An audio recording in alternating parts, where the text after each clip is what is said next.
Bravo à l'Afrique qui s'éveille et qui se réveille. Nous sommes ici pour parler d'une Afrique positive et bien sûr soulever de temps en temps les questions qui pourraient prêter à controverse et apporter notre réponse pour mieux édifier nos abonnés que nous respectons beaucoup et à qui nous disons grandement merci de nous faire confiance. Nous sommes ici également pour des raisons pédagogiques. Il faudrait qu'on donne les vraies raisons des faits et qu'on analyse à la lumière académique sans parti pris.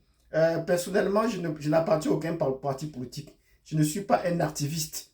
Je ne suis pas un activiste et je ne suis non plus un politicien. Donc, je vous apporte des faits, on partage et j'aimerais aussi savoir votre point de vue que vous souhaitez mettre dans les commentaires. Donc, si vous me voyez pour la première fois, je vous souhaite la bienvenue. Ce qui a lieu de faire, mettez-nous déjà des pouces pour ceux qui nous voient pour la première fois. Les anciens connaissent la chanson. Abonnez-vous si vous n'êtes pas abonné, cliquez sur la cloche de notification. Et pour revenir dans les vidéos, de quoi est-ce que nous allons parler aujourd'hui? Nous allons parler de la question palestinienne, de la guerre qui se déroule actuellement au Proche-Orient. Oui, c'est une guerre qui se réveille. Et depuis plus de 50 ans, il y a toujours des escarmouches dans cette zone, mais venant toujours d'un côté. Donc, parlant de cette guerre, il faudra qu'on resitue le contexte. Et si vous voulez bien comprendre cette vidéo, cliquez sur la codification pour revenir sur la précédente vidéo où nous avons déjà situé le contexte géographique. Où est-ce que nous nous situons? Nous sommes au Proche-Orient ou au Moyen-Orient. Voilà, il faut bien qu'on comprenne. Et j'ai bien précisé, là, nous sommes au Proche-Orient, nous ne sommes pas au Moyen-Orient, nous sommes au Proche-Orient. Donc, il faut qu'on précise bien les enjeux. Et maintenant, nous allons passer à la seconde phase qui sera question de repositionner les hommes. Le conflit entre le Hamas et Israël, qui est le Hamas, qui est Israël, du point de vue humain, les organisations humaines. Pour bien comprendre, je vous ai dit qu'il fallait remonter au temps de la Bible, où Israël est considéré comme la terre promise. Israël, c'est la terre promise que Dieu a promis à son peuple. Est-ce que ces peuples qui sont là aujourd'hui sont le peuple de Dieu? C'est une autre question que nous allons voir dans un débat religieux que nous allons organiser. Oui, c'est important. Faire la géopolitique, c'est aussi comprendre les enjeux religieux qui se trament autour de la planète, leur origine, leur source, leur naissance. Donc, si vous avez fait ce que j'ai demandé précédemment, vous avez supplié précédemment de nous mettre des pouces, de vous abonner et de cliquer sur la notification si vous n'êtes pas déjà.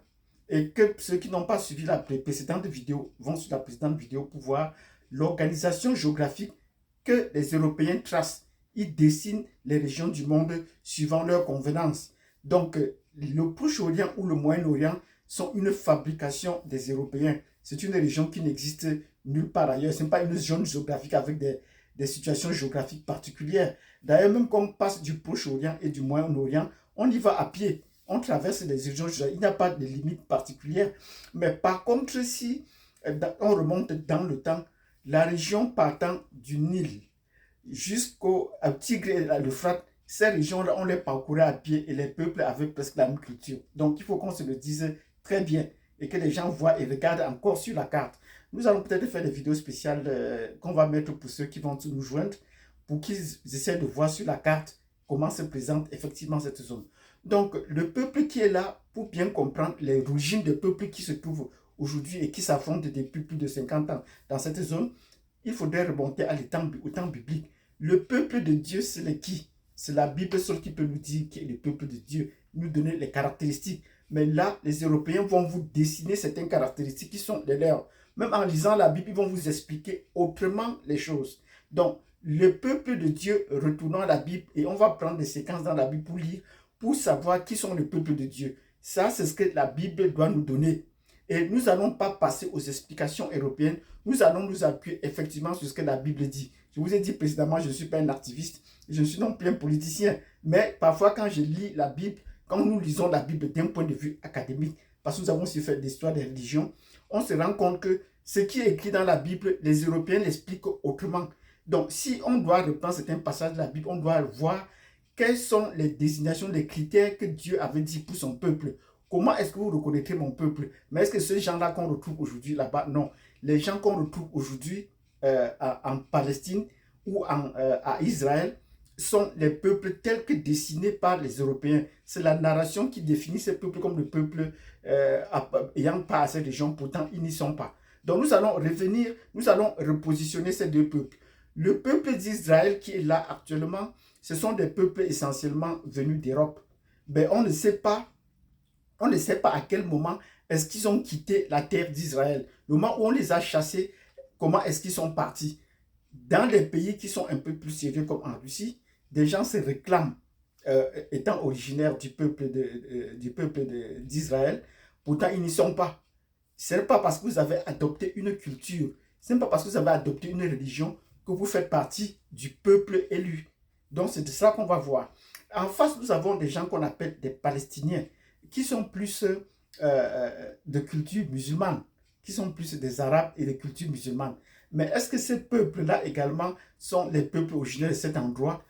C'est encore des questions qu'il faut revoir dans la Bible, puisque le Coran n'est arrivé qu'après. Donc, nous allons voir, donc, pour tirer court à ce jeu, nous allons donc voir que ce n'est pas parce que ceux qui sont là aujourd'hui sont venus, depuis la déclaration de Balfour, sont venus dans cette région, venant plus d'Europe, et parce qu'ils ont adopté la culture, la religion juive, qui vont se dire, on va voir les différents courants juifs, qui vont se dire qu'ils sont les vrais originaires les vrais détenteurs de cet espace qui est dit le peuple de Dieu. Ils se réclament le peuple de Dieu, mais est-ce que Dieu a donné le critère? Est-ce que c'est eux? Nous allons constater que ce n'est pas exactement le cas et la Bible va nous édifier là-dessus.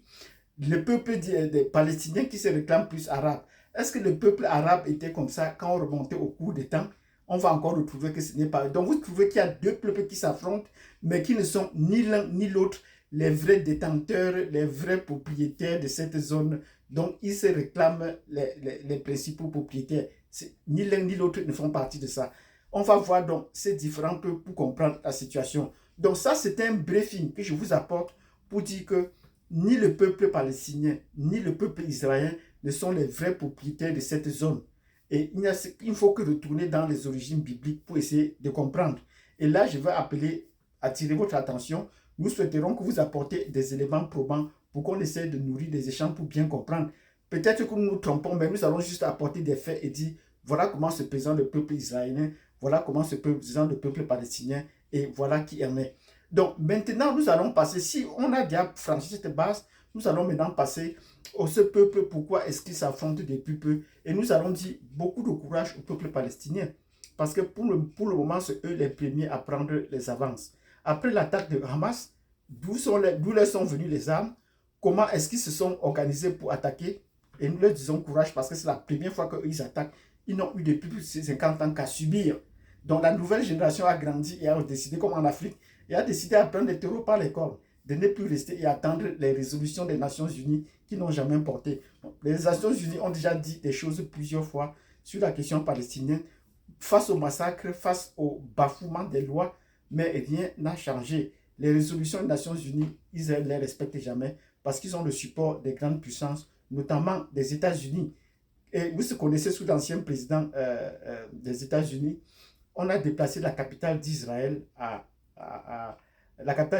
Jérusalem pour défier également les Palestiniens. Mais les Palestiniens ne sont pas restés là. Nous te disons bravo et beaucoup de courage. Nous allons mettre dans la prochaine vidéo, nous allons donc expliquer les forces en présence dans les deux camps pour essayer de conquérir ou de réorganiser le système géopolitique. Donc, si vous avez apprécié cette vidéo où nous avons mis donc les hommes, l'organisation des hommes en présence dans cette région du Proche-Orient, mettez-nous des pouces. Abonnez-vous, cliquez sur la cloche de notification et je vous donne rendez-vous à la prochaine vidéo où nous allons parler des groupes qui sont donc en présence dans la région et les différentes guerres pour en arriver à celle qui se déclenche aujourd'hui et les différents intifada, où ça dit le lancement des pierres. Merci et nous vous donnons rendez-vous à la prochaine vidéo.